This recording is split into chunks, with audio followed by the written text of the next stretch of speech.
Saya ingin belajar tentang bab kunut. Keluarkan semua hadisnya. Jam'un. Kumpulkan hadis-hadis tentang kunut. Jangan pemahaman antum dibawa memaksakan hadis antum saja. Ini tidak adil. Antum tidak kunut, yang antum bawa hadis tidak kunut saja. Lu antum tolak yang lain. Itu namanya antum paksa orang kepada pendapat antum. Yang bagus itu keluarkan semua hadisnya. Keluarkan, oh ini Nabi kunut itu karena ada peristiwa ini yang dibacakan ini, sebelumnya beliau tidak kunut, dibaca ini. Setelah peristiwa berakhir, beliau menyampaikan doa kunut kepada siapa? Kepada Al-Hasan, ada Ibnu Umar. Bagaimana selanjutnya? Ibnu Umar meriwayatkan Nabi pernah terus kunut sampai dengan mau wafatnya. Ada diriwayatkan dari sahabat yang lain Nabi tidak kunut. Ada lagi sahabat mengatakan Nabi tidak pernah kunut. Lihat sikonnya, sahabat yang mengatakan Nabi tidak pernah kunut, siapa orangnya? Si fulan. Di mana dia berada? Di tempat ini. Kapan dia berada? Ketika Nabi belum mendapatkan peristiwa kunut, ya, ketika Nabi sholat di depan dia jadi imam, Nabi tidak kunut, atau setelah peristiwa kunut tapi Nabi tidak mengamalkan kunut saat jadi imam bagi dia, maka setiap dia sholat di belakang Nabi, dia tidak mendapatkan Nabi kunut.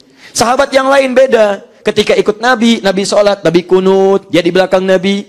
Ketika ada setelahnya, Nabi tidak kunut, dia kunut, dibenarkan oleh Nabi. Maka ketika ada peristiwa-peristiwa semacam ini dikumpulkan oleh para ulama. Para ulama paham semua dari dulu. Setelah itu disimpulkan, kalau saya, kata Imam Abu Hanifah, saya pilih tidak kunut. Kenapa tidak kunut? Karena saya lihat Nabi sebelumnya tidak kunut. Ini hanya pada peristiwa saja. Setelah itu Nabi jarang kunut. Ini menunjukkan kunut tidak ada. Tidak perlu dipraktekkan, kecuali dalam kondisi tertentu. Tayyib. Maka Imam Syafi'i menyimpulkan, saya amalkan kunut. Di antara prinsip mazhab Syafi'i, kalau ada sandaran dalam hukum, lebih baik diamalkan. Ada pahalanya daripada enggak sama sekali. Misal, bismillah, kenapa dikencangkan, dibaca? Karena menurut Imam Syafi'i ketika dibaca ada tambahan pahala. Satu itu. Kedua, kalau dibaca kencang, yang lain dengar. Bukankah yang mendengar dapat pahala juga? Di fikih Syafi'i itu ada ketat, kadang-kadang ada detil di dalamnya. Begitu diambil kata Imam Syafi'i, saya pilih amalkan aja kunut. Tiap subuh, karena dalilnya ada. Termasuk Imam Malik. Imam Malik itu lahirnya di Madinah, Pak. Tumbuhnya di Madinah. Wafatnya di Madinah. Dikenal dengan Imam Madinah, Imam Darul Hijrah. Darul Hijrah. Begitu wafat, mazhabnya menyebar sekarang ke Libya, Tunisia, Maroko, Aljazair, dan sebagainya. Hati-hati, hati-hati. Ada orang-orang yang sengaja memecah belah kita, mengatakan, daripada ngambil orang Mesir, Tunisia, Tunis, Libya, nggak jelas, ambil orang Madinah. Manhajnya lebih jelas. Ambil Ustaz Madinah, manhajnya lebih jelas. Ustaz Madinah bagus, yang lain bagus. Tapi hati-hati, antum jangan dipecah belah seperti itu. Jangan mau. Kenapa? Karena antum ingin lihat mazhab Madinah yang sesungguhnya. Dari masa Imam Malik, prakteknya bukan di Madinah sekarang. Prakteknya ada di Libya, ada Tunisia, ada Aljazair, ada Maroko. Apakah di Madinah salah? Tidak. Karena praktek ahli Madinah itu diteruskan pada setelahnya. Ketika ada nanti mazhab Syafi'i dipakai. Tapi ada kebiasaan orang Madinah masih meneruskan Imam Malik. Contohnya apa? Tarawih. Makanya tarawih Mekah beda dengan Madinah. Silakan cek jumlah rakaatnya, bukan jumlah bacaannya. Nanti dipotong video saya. Masya Allah. Ustaz ini mengatakan video tarawih Mekah beda dengan Madinah. Nanti dipilih video baru, sampingnya lagi. Ini video Mekah, ini video Madinah. Ustaz ini jangan jadi referensi. Luar biasa. Ayo tinggalkan saya, cari yang paling benar. Gak ada masalah. Saya tidak rugi kok. Saya mengajar bukan untuk mengumpulkan jamaah. Antum kalau pengen cari ustaz lain, gak ada masalah. Rugi antum. Antum capek nyari kesalahan saya. Karena sepanjang saya manusia, pasti akan antum temukan kesalahan saya. Saya bukan malaikat dan antum bukan setan. Ya, betul. Saya tidak akan selamanya salah dan antum tidak harus selamanya akan salah, begitu. Saya tidak akan benar terus dan antum pun jangan sampai salah terus. Karena yang salah terus itu hanya iblis, hanya setan. Jadi kalau antum salah terus dari kesalahan saya, maka antum bukan, antum jangan simpulkan, awas, hati-hati. Saya tidak mengatakan itu. Jangan potong video saya ya. Hati-hati. Hati-hati. Hati-hati teman-teman sekalian. Ada hobi motong video. Ada yang hobi. Baik, orang motong gaji dia motong video. Andika, alhamdulillah, masih kangen. Sini ya. Baik, sini. Jelas ya? Jadi kembalikan ke sini, ambil kaidah kunut. Lihat Imam Malik kunut. Kunutnya beda dengan Imam Syafi'i. Imam Malik mengambil riwayat yang lain sebelum ruku. Jadi begitu rakaat terakhir, kemudian bacaan waladhdallin, bacaan surah sebelum ruku, baca kunut. Kunutnya sir. Jadi kalau antum ke Libya, Tunisia, Maroko, Aljazair, bahkan nyebrang sedikit ke Eropanya, Mediterania, Italia, Prancis, Spanyol, itu mereka setelah rakaat kedua salat subuh itu tidak ruku dulu setelah baca surah. Maksudnya dia baca doa kunut dulu, sir. Ya, panjang. Kotumaninah banget ya, lama. Bukan, itu kunut. Antum yang salah ngelamun, ya? Baik, baca. Allahumma hdina fiman hadait, wa'afina fiman atait, wa lana fiman tawallait, dan sebagainya. Itu disirkan. Setelah itu baru ruku. Imam Syafi'i memilih riwayat yang dijaharkan supaya imam bisa mengimami kepada makmumnya. Dibaca, imam mendapatkan suasananya. Makmum mendapatkan suasananya. Amin, amin, dan seterusnya. Tayyib, bacakan jahar. Imam Ahmad melihat Ini Allah mengamalkan. Ini tidak. Saya ambil tengah-tengahnya. Kata Imam Ahmad, selalu Imam Ahmad itu ngambil di antara beliau itu ngambil pertengahan, di antara yang ada dengan dalil yang kuat juga. Nabi sebelumnya tidak kunut.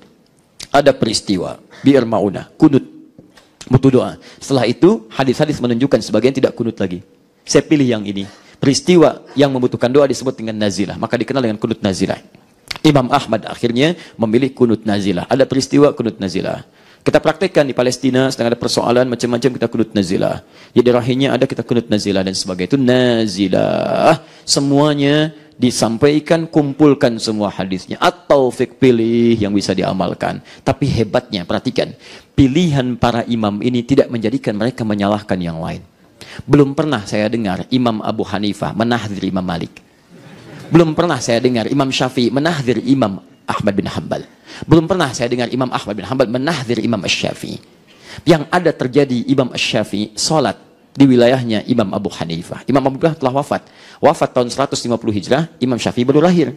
Ada murid-muridnya Abu Yusuf, Muhammad dan sebagainya, rahimahumullah jami'an. Datang ke majlis itu dengan muridnya. Murid mengatakan, kita menang nih. Menang, tuh murid.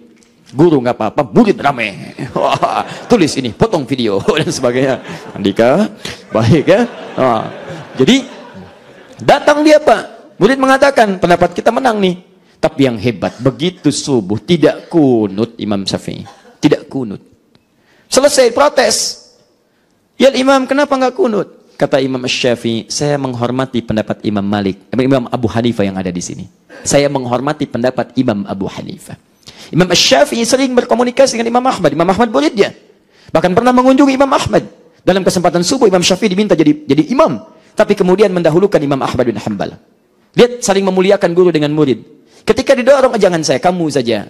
Orang sini lebih terbiasa dengan bacaan kamu. Luar biasa. Supaya tidak memaksakan bacaannya. Dahulukan Imam Ahmad. Karena wilayah tinggal Imam Ahmad terbiasa dengan bacaan Imam Ahmad. Plus kebiasaan Imam Ahmad. Mau kunut mau tidak. Apa yang terjadi? Imam Ahmad tidak kunut. Imam Syafi'i mengikuti di belakang. Kalau Imam Syafi'i kunut, Imam Ahmad mengaminkan di belakang. Dan tidak pernah ada saling tahdzir. Edisi 1, edisi 2, ini begini, ini begitu. Untuk apa? Potong video. Andika. Capek hidup. Capek. Dikunut benar. Yang tidak kunut benar. Dalilnya ada. Yang salah, yang tidak sholat subuh. Itu. Selesai masalah. Sudah, ini rumus. Jadi kalau antum dipaksa berpendapat kunut yang benar, yang lain bid'ah, hati-hati dengan orang bid'ah. Masya Allah. Akhirnya masjidnya kosong. Betul Pak, saya pernah kejadian. Saya pertama datang ke Indonesia. Saya masuk, saya sering pergi ke beberapa masjid. Saya hadir ke satu komplek, ini masjidnya. Saya datang ke komplek ini. Orang komplek keluar meninggalkan masjid ini. Aneh. Nggak ada yang sholat di sini. Kenapa saya bilang nggak pada sholat di situ? Katanya Ustadz ada yang bid'ah di situ. Bid'ah apa itu? Penasaran saya ke sana. Andika, saya ke sana. Datang sini. Saya sholat subuh nggak ada apa-apa. Rupanya yang disebut bid'ah kunut. La haula wala quwwata illa billah. Inna lillahi wa inna ilaihi rajiun. Bahaya kalau begini. Imam Al-Bukhari itu kunut. Imam Al-Bukhari itu meriwayatkan hadis. Bahkan hadis-hadis tentang yang tidak kunut diriwayatkan juga oleh beliau. Padahal beliau kunut. Beliau itu mazhabnya Asy-Syafi'i. Hadis tentang yang tidak kunut itu diriwayatkan oleh Imam An-Nasai. Padahal Imam An-Nasai itu kunut. Anehnya, dia tidak kunut tapi mengambil hadis Imam Al-Bukhari. Yang kunut bid'ah, Imam Al-Bukhari bid'ah. Luar biasa. Tapi hadisnya antum ambil. Aneh antum. Ya, aneh.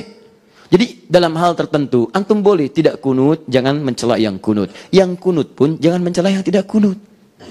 Begitu tidak kunut, nah imam kurang pahala nih. Oh, tidak.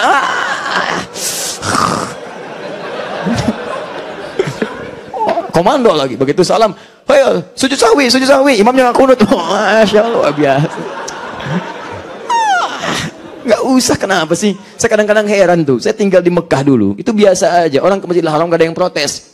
Yang kunut di sana, di sini, di sana nggak kunut, nggak ada yang marah sama imam.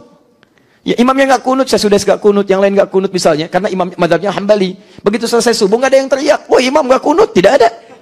Ya mau pakai bahasa Sunda, bahasa Jepang, bahasa macam-macam nggak ada. Kenapa pulang dari sana pada ribut lagi di sini? Jelas ya? Diselesai, sudah. Beres masalah ini. Jadi paham sekarang insya Allah.